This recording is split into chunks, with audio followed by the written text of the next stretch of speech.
Bismillahirrahmanirrahim. Assalamualaikum warahmatullahi wabarakatuh.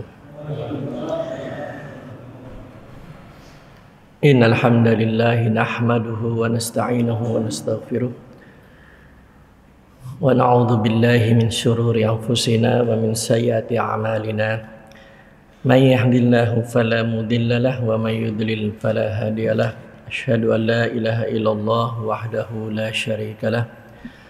Wa ashhadu anna Muhammadan abduhu wa rasuluh la nabiyya wa la rasula ba'da. Qala Allah ta'ala fi kitabihil karim, a'udzu billahi minasy syaithanir rajim. Bismillahirrahmanirrahim.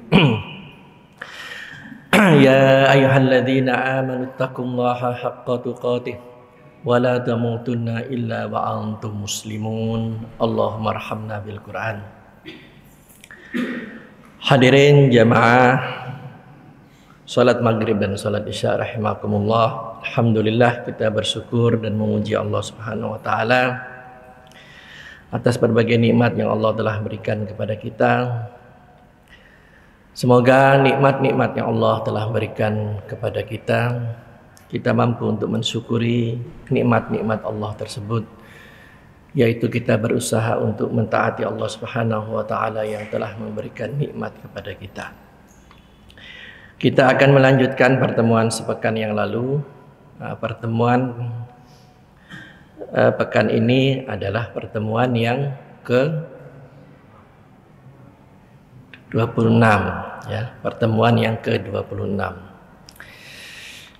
Ya, memang kajian ini panjang.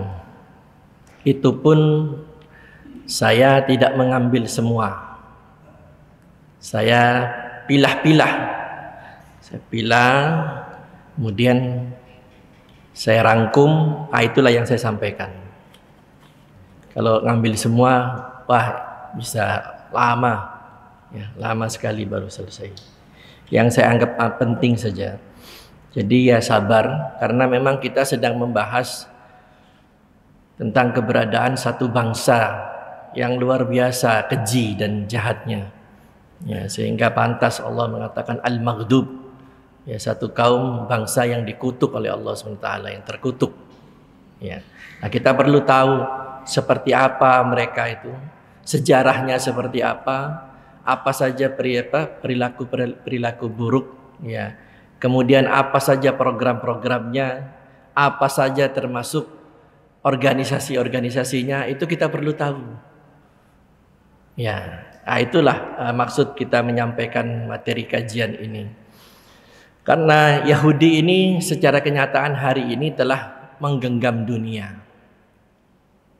Ya, Yahudi ini telah menggenggam dunia. Seluruh dunia itu ada dalam genggaman Yahudi. Seluruh dunia, ya, digenggam oleh Yahudi. Ya. Yahudi telah menguasai keuangan dunia. Yahudi telah menguasai jaringan pers internasional. Yahudi bisa melobi, ya, tokoh-tokoh politik dunia. Jangankan, ya, negara-negara kecil, negara seperti Amerika saja. Negara Amerika itu penentu kebijakan Amerika itu orang-orang Yahudi. Ya, dan siapapun presiden Amerika kalau tidak direstui oleh lobi-lobi Yahudi, nggak bakal dia jadi presiden. Nah, gitu. Nah, kita sepekan yang lalu sudah kita sampaikan. Itu jam cocok ya? Tepat ya?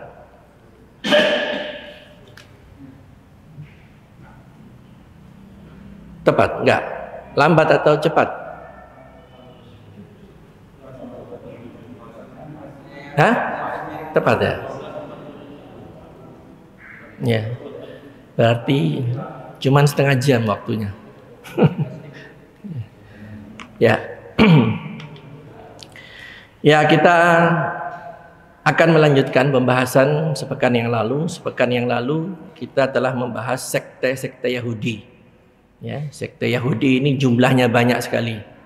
Nah, tetapi saya menyampaikan, ya, sekte yang paling berpengaruh, ya, yaitu sekte Kabalah, ya, sekte Kabalah. Ya, bahkan pengikut sekte ini banyak orang-orang terkenal, artis-artis, bintang-bintang film, itu menjadi pengikut sekte ini. Ya, sekte ini sekte penyembah setan. Ya, penyembah setan. Sekte ini mempercayai hal-hal gaib, ya, menyangkut perkara sihir. Itu ada sekte Kabalah ini. Sekarang kita akan membahas organisasi-organisasi Yahudi internasional. Kalau kemarin itu sektenya. Sekarang organisasi-organisasi Yahudi internasional. Ya. Ini pun ada beberapa organisasi, cuman saya ambil 3 saja. Ya, organisasi Yahudi yang paling dominan di seluruh dunia. 3 saja. Yang pertama, organisasi yang disebut organisasi Freemasonry. Pernah dengar? Ya, organisasi Freemasonry. Ya. Organisasi ini merupakan organisasi persaudaraan orang-orang Yahudi, dan organisasi ini bergerak secara rahasia. Ya, organisasi ini bergerak secara rahasia.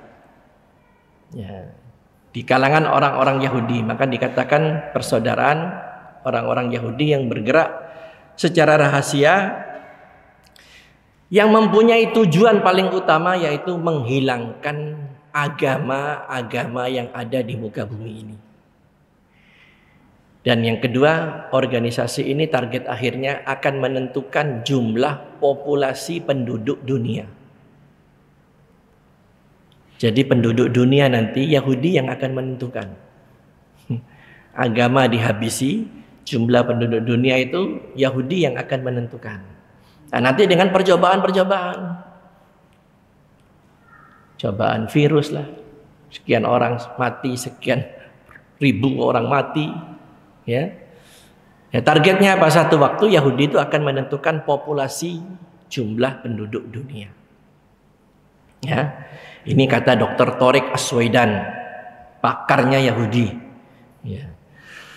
Nah, organisasi Freemasonry, ya, jadi tujuan utamanya yaitu menghilangkan, ya, agama-agama dunia dan menentukan populasi penduduk dunia selain orang-orang Yahudi dan kaki tangan orang-orang Yahudi di seluruh dunia. Ya, Freemasonry. Apa itu Freemasonry? Itu. Kata-kata Freemasonry itu apa? Nah, adanya organisasi Freemasonry ini ada jalan cerita yang sangat panjang, dan ini perlu kita ketahui. Jadi ketika Yerusalem, ya, ketika Palestina itu berhasil direbut oleh kaum muslimin, ya, telah dibebaskan oleh Umar bin Khattab dan dikuasai oleh kaum muslimin selama beberapa tahun, ya. Selama beberapa ratus tahun ke bawah, bergantian dari 2 kekhalifahan, ya. Dinasti Umayyah dan dinasti Abbasi. Itu beberapa ratus tahun ke bawah itu Palestina direbut oleh Umar dari tangan orang-orang Romawi Timur yang disebut Bizantium. Ya, di zaman Umar dibebaskan. Ya, dibebaskan. Sejak saat itu beratus tahun ke bawah dikuasailah oleh kaum muslimin.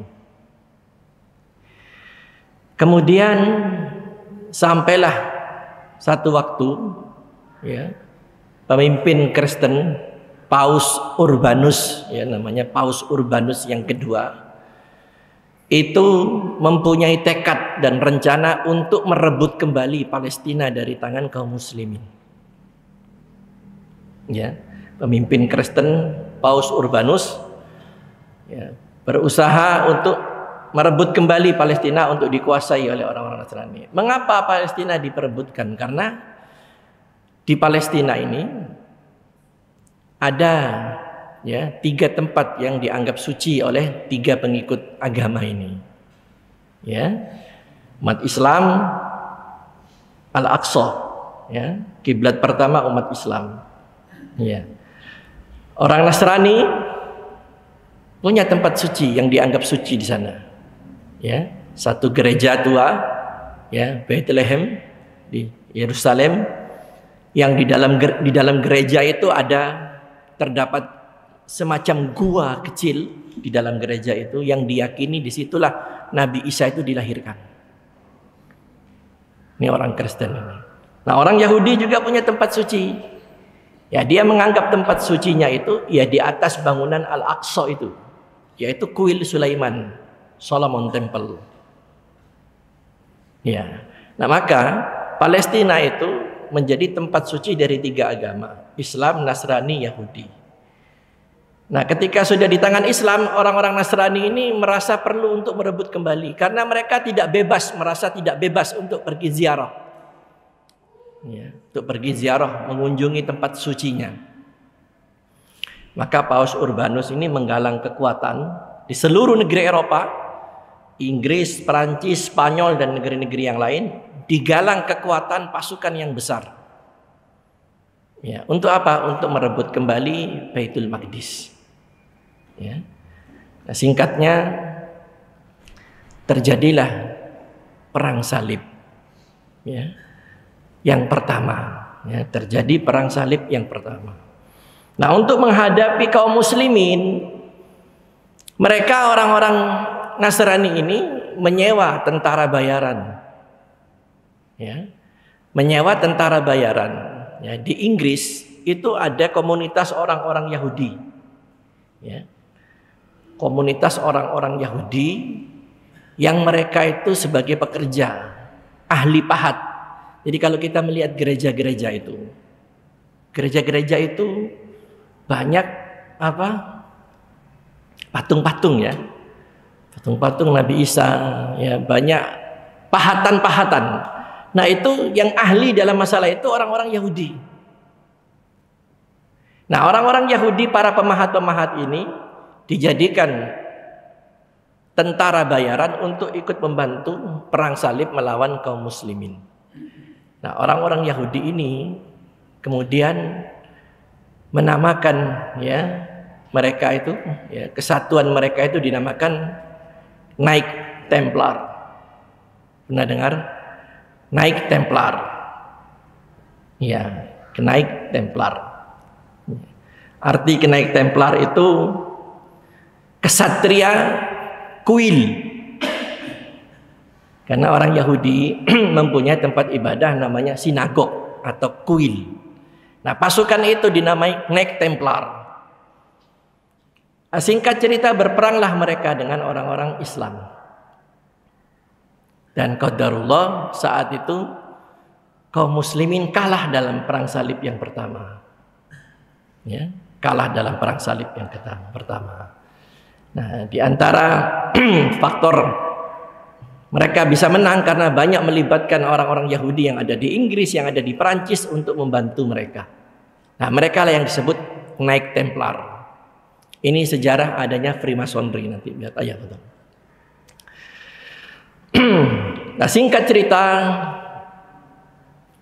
89 ya, 89 tahun setelah dikuasai oleh orang-orang Nasrani, ya, orang-orang Romawi Nasrani, maka Palestina itu direbut kembali, ya, dari tangan orang-orang Nasrani, ya, oleh Salahuddin Al-Ayyubi, ya, oleh Salahuddin Al-Ayyubi, yang terkenal dalam satu peperangan dahsyat, yaitu perang Hittin.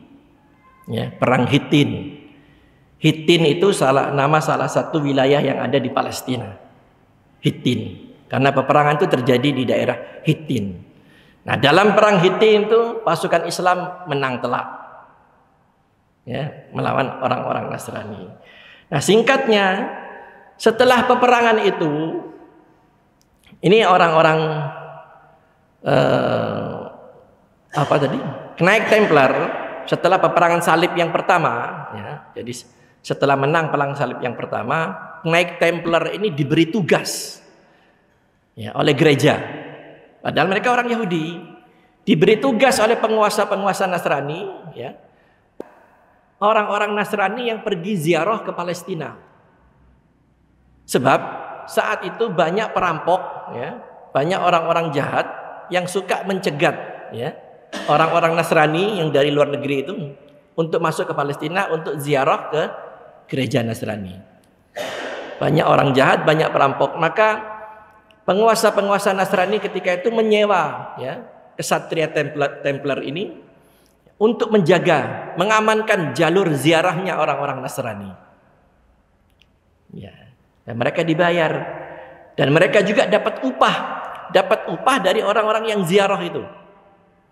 Tetapi dalam perjalanannya kenaik Templar ini, karena memang mereka bukan orang Nasrani, mereka orang Yahudi, ya, setelah mereka berada di Palestina, ya, kemudian mereka ternyata yang menjadi simpatisan kenaik Templar ini bertambah banyak, ya, makin bertambah jumlah pengikut kenaik Templar ini, sampai akhirnya mereka ini membuat organisasi, ya, yang solid, yang mempunyai struktur, ya, masih pakai nama kenaik Templar.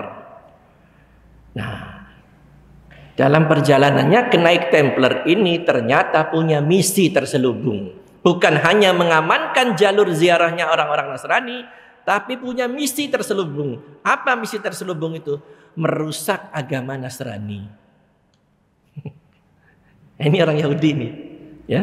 Misi mereka merusak agama Nasrani. Akhirnya oleh uskup penguasa yang ada di Palestina, ini kenaik Templar ini diusir, ya, diusir untuk dipulangkan ke negaranya yang dari Inggris kembali ke ini Yahudi Inggris, Yahudi Perancis, kembalilah mereka ke negeri mereka masing-masing. Tetapi apa boleh buat, ya, karena organisasi kenaik Templar ini sudah berkembang, pengikutnya banyak, ya, sedangkan, ya, mereka punya misi yang terselubung. Misinya apa? Merusak ajaran agama, dalam hal ini Nasrani. Ya, ternyata misi mereka itu semua agama itu akan dirusak, ya, oleh orang-orang ini. Nah, orang-orang ini saya katakan tadi, mereka itu para pekerja ahli pahat, tukang-tukang batu. Tukang batu dalam bahasa Inggris saat itu mereka disebut mason. Ya, mason. Nah, kemudian dalam perkembangannya selanjutnya, kenaik Templar ini karena sudah kuat, anggotanya banyak, bikinlah satu organisasi yang berdiri di Skotlandia abad 14, menamakan diri mereka Freemason. Mason itu tukang batu, ya. Free itu aja bebas, ya. Jadi organisasi yang terdiri dari tukang-tukang batu, orang-orang Yahudi, yang mereka juga kesatria, yang akhirnya, ya, dunia tahu mereka punya misi terselubung untuk menghancurkan agama-agama yang ada di dunia ini. Nah, organisasi itu sejak abad ke-14 sampai hari ini berjalan, ya, namanya Freemasonry, ya, pengikutnya disebut Masonik. Ya, nah ini kita perlu tahu. Dan organisasi Freemasonry ini mempunyai target, setiap target mereka adalah untuk menghancurkan akidah. Ya, kalau bahasa kita akidah. Ya, kalau bahasa umumnya moral. Moralitas orang-orang yang beragama itu akan dirusak oleh mereka. Dan setelah itu akan dimasukkan paham-paham ajaran-ajaran Yahudi oleh mereka. Ya, dan ini terjadi di seluruh dunia. Di seluruh dunia mereka bergerak. Ya. Bahkan gerakan mereka nanti akan saya sampaikan di pertemuan yang lain. Pergerakan mereka itu sampai ke negeri kita ini, ya, sampai di Indonesia ini. Nanti kita akan sampaikan, ya. Nah, hadirin jamaah pengajian Majelis Taklim rahimakumullah. Di dalam organisasi Freemasonry ini, pengikutnya betul-betul harus orang-orang yang clear. Ya, jadi mereka itu ada pertemuan-pertemuan rahasia, ya, dalam waktu-waktu tertentu yang tidak boleh diketahui oleh orang, hanya anggotanya saja yang tahu. Tujuannya apa? Ya, untuk mensukseskan misi mereka, ya, menghancurkan agama-agama dunia. Ya.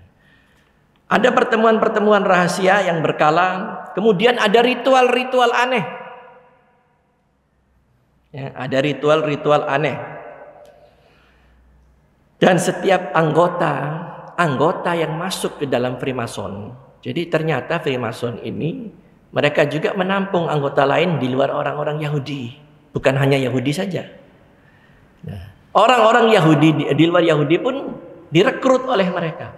Dan setiap anggota Freemason itu akan disumpah. Dengan apa mereka menyumpah? Kalau kita sumpahnya dengan apa? Quran. Kalau mereka sumpahnya dengan apa? Pedang. Ya. Jadi anggota ya Freemasonry ini, anggota baru itu akan disumpah, ya, disumpah dengan pedang. Dan punya risiko. Siapa yang mengkhianati anggota ini, selesai sudah. Ya. Dia risikonya mati. Nah, itulah organisasi Freemasonry dan bergerak secara sangat rahasia. Jadi jangan coba-coba setelah disumpah itu keluar atau berkhianat. Ya. Bukan berkhianat saja, keluar saja dari anggota itu risikonya mati. Nah, ini organisasi Freemasonry. Sehingga kata Dr. Thoriq Aswaidan di Mesir, ya, di Mesir tahun 1964. Ya, jadi anggota organisasi ini sudah tua, ya. Tahun 1964, ya, pasukan keamanan Mesir itu berhasil menggerebek loji. Loji itu tempat berkumpulnya mereka, itu namanya loji. Ya. Kalau tulisannya itu lodge tapi dibaca loji. Ya. Nah, mereka punya tempat-tempat berkumpul yang namanya loji. Nah, pasukan keamanan Mesir tahun 1964 telah menggerebek loji-loji pertemuan orang-orang Yahudi itu. Ternyata didapati di loji-loji itu tumpukan tengkorak-tengkorak kepala manusia dan tulang belulang di tiap-tiap loji itu. Ya. Maka kata Dr. Thoriq Aswaidan, organisasi Freemasonry ini organisasi teroris. Selama ini yang teroris siapa? Kita yang teroris. Yahudi nggak pernah teroris, Nasrani nggak pernah teroris. Ya, itulah tidak adilnya dunia.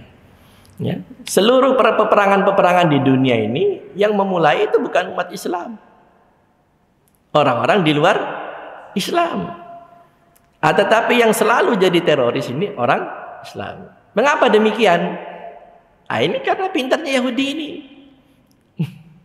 Karena Yahudi menguasai jaringan pers internasional. Ya, seluruh pers internasional itu dipegang, digenggam oleh orang Yahudi dimanapun, hatta di negeri Arab. Ya, bahkan upaya untuk menjatuhkan Sultan Abdul Hamid itu juga melalui pers. Ya, melalui majalah-majalah, melalui koran-koran digambarkan Sultan Abdul Hamid, penguasa umat Islam itu sultan yang kejam. Ya. Sehingga kaum muslimin itu percaya. Orang Islam ikut percaya. Karena apa? Pemberitaan yang dimunculkan oleh orang-orang Yahudi menggambarkan pemimpin umat Islam saat itu, Sultan Abdul Hamid II, adalah manusia yang kejam dan haus darah. Ya, itu setelah Theodor Herzl, saya sudah ceritakan, setelah Theodor Herzl gagal membujuk Sultan Abdul Hamid II untuk minta masuk dan membeli sejengkal tanah Palestina. Setelah dia gagal itu, dia lancarkan operasi intelijen. Salah satunya melalui media. Itu sudah berapa puluh tahun yang lalu. Ya, di negeri Arab. Sehingga orang Arab pun percaya. Sehingga dalam kenyataannya, Saudi ikut andil terlibat untuk menjatuhkan khilafah Islamiyah. Saudi. Kita lihat, coba kita baca sejarahnya. Nah, ini hebatnya orang-orang Yahudi. Ya. Nah, begitu juga, ya. Itu berlaku sampai zaman sekarang. Jadi seperti itu. Di Mesir itu akhirnya ditemukan tengkorak-tengkorak manusia di setiap loji-loji yang digerebek saat itu.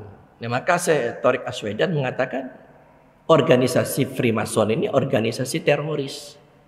Ya, organisasi teroris. Nah, kemudian ciri-ciri simbol organisasi ini tetap ada sampai sekarang, ya. Jadi nanti untuk mendukung misinya ini, dia tidak menamakan Freemason. Ya, nanti saya sampaikan. Simbol-simbol organisasi teroris itu bisa dilihat, dia pakai simbol jangkar. Jangkar itu untuk begini tuh. Ya, jangkar, simbol penggaris, kemudian simbolnya seperti gear sepeda itu, ya itu. Jadi menggambarkan mereka ini kaum pekerja, ya kaum pekerja. Dan yang lain lagi ada yang pakai gambar bintang David, yaitu bintang segi 5. Nah, untuk mendukung gerakan Freemasonry ini, ya, yang tersebar ke seluruh dunia termasuk ke Indonesia, perlu dibikin cover. Ya, perlu dibikin cover supaya orang jangan tahu kalau itu sebetulnya Freemasonry. Dibentuklah 2 lagi, ya, organisasi internasional, ya, orang-orang Yahudi yang bernama Rotary Club dan Lions Club. Ya, Rotary Club dan Lions Club. Ini di seluruh dunia ada. Di seluruh dunia ada. Nah, anggotanya kebanyakan orang-orang elit, orang-orang penting, ya, pejabat-pejabat, tokoh-tokoh anggotanya di seluruh dunia. Nah, dalam 2 organisasi ini mereka tidak menampilkan Freemasonry-nya di permukaan, tetapi organisasi Rotary Club, Lions Club ini menampilkan bahwa mereka satu gerakan sosial, ya, gerakan kemanusiaan, gerakan yang bergerak dalam keekonomian. Jadi untuk bicara agama, bicara apa itu nggak disinggung.